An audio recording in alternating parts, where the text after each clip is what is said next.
Okay, let's get right into it. We have all seen this symbol, right? The famous Eye of Horus. It's etched into pyramids, it's worn on amulets, it's been around for thousands of years.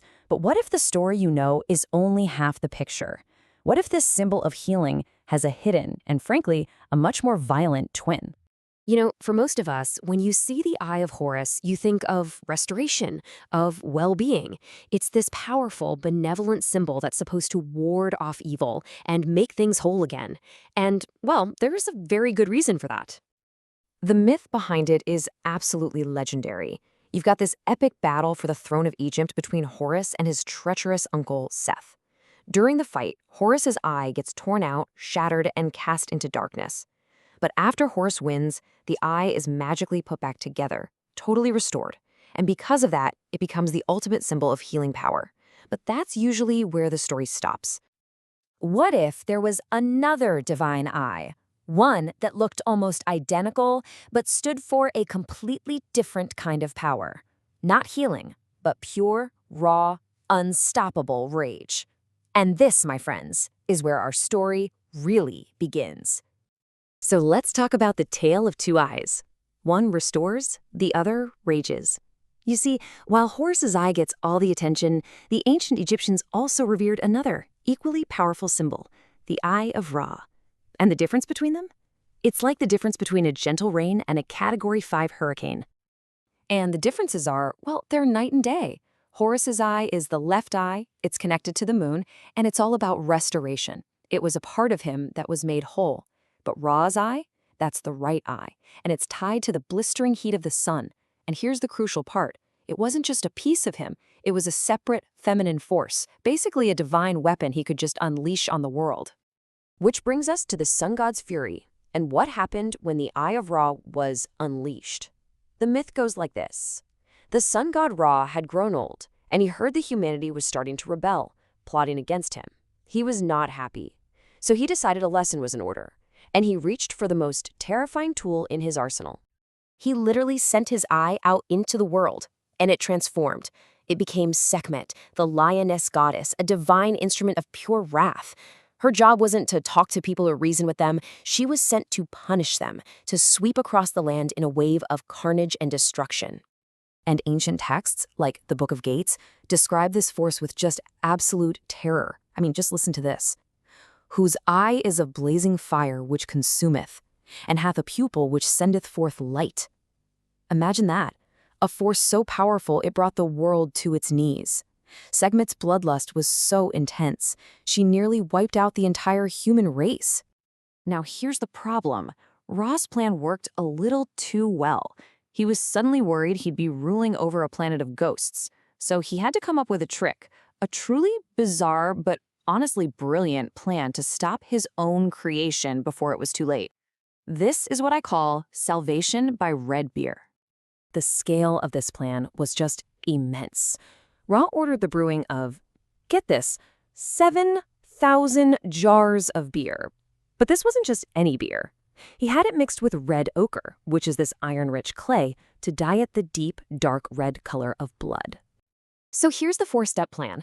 First, brew 7,000 jars of beer. 2, dye it all red. 3, flood the fields of Egypt to create what looks like a giant lake of blood. And 4, wait for the bloodthirsty Sekhmet to show up. And of course, when she saw it, she just couldn't resist. She waded right in and started drinking and drinking and drinking. And the trick worked. It worked perfectly. As Sekhmet drank herself into a drunken stupor, her divine rage started to just melt away. The intoxication pacified her, and in that calm, placid state, the lioness of wrath transformed into something else entirely. And this brings us to the many faces of Hathor, from rage to joy. She became Hathor, the beloved, benevolent goddess of joy, love, music, and dance. Think about that. The very same divine energy that almost destroyed all of humanity was transformed into the force that celebrated life itself. This is the other face of the Eye of Ra. Now, Hathor's identity was incredibly complex. It wasn't simple. Over time, she actually grew by absorbing the attributes of even older deities, like the primordial cow goddess Bot.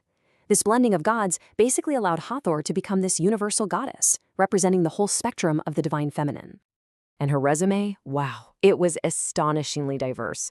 She was the mistress of music and dance, sure, but she was also the celestial cow who was the personification of the Milky Way. She was the symbolic, divine mother to the pharaohs, and also a patron goddess for miners working in foreign lands. She was even one of the 7 Hathors, a group of prophetic, fairy-like beings who showed up at a child's birth to decide their fate. And her influence spread way beyond the Nile. Out in remote mining sites like Serabit el-Kadem in the Sinai, she was worshipped as the Lady of the Turquoise. What's really cool is that foreign Semitic workers there totally embraced her, merging Hathor with their own goddess, Baalat, or the Lady. This incredible duality, the destructive Sekhmet and the joyful Hathor being 2 sides of the same coin, it has a legacy that is still with us today. It's such a compelling idea that it's been adapted into modern pop culture. You could even find it in Marvel Comics, where Hathor and Sekhmet are literally one and the same being. So let's bring it all together and talk about the balance of power and why both of these eyes were seen as necessary. Why did the Egyptians have these 2 totally contrasting divine eyes? What was the point of a myth about a goddess who could be both a rampaging monster and a kind protector? It all comes down to a core concept in their entire worldview. And that concept is Ma'at. For the Egyptians, Ma'at wasn't just a goddess with a feather on her head. It was the fundamental principle of the entire universe: order, truth, balance, and justice. Their whole world was seen as a constant struggle to maintain Ma'at and fight back against its opposite, Isfet, which was just pure chaos and injustice. And this right here is the crucial takeaway. For the Egyptians, sometimes you needed overwhelming, destructive force to wipe out chaos and bring back order. Sekhmet's rage wasn't just random violence. It was like hitting a cosmic reset button. Her destructive power and Hathor's life-affirming joy, they weren't opposites. They were 2 sides of the same divine power, both absolutely essential for keeping the universe in balance. So all of this leaves us with a pretty big question. The Eye of Horus heals and restores. The Eye of Ra protects, sometimes through terrifying, overwhelming force. The ancient Egyptians believed you needed both to maintain balance. But when you look at our world today, which form of power do we choose to value more? Something to think about.